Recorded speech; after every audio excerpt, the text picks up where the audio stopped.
ముందుగా అందరికీ నమస్కారం అండి. చికెన్ అంటాకు వేసారు పాపయ్య గారు. ఏదైనా అంటాకులో భోజనం చేసడానికి వచ్చే ఫీలింగే వేరండి.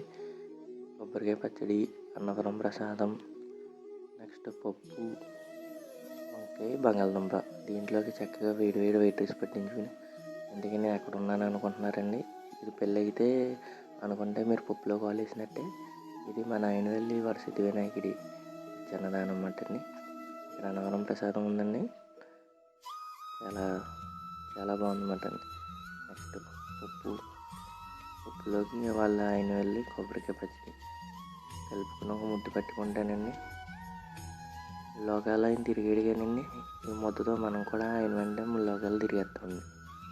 నెక్స్ట్ బంగాళదుంప, ఇది కూడా చాలా బాగుందండి కర్రీ.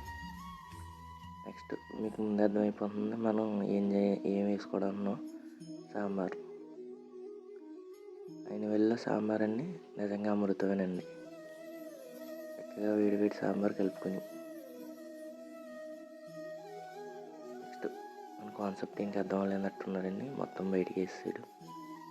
ముందుగా పక్కన పెట్టుకున్న కొబ్బరికాయ పచ్చడిని దాంట్లో కలుపుకుని తింటే ఉందండి అద్భుతం అన్నమాట అండి. నెక్స్ట్ కౌంటర్లో ప్రసాదం తీసుకుంటున్నానండి.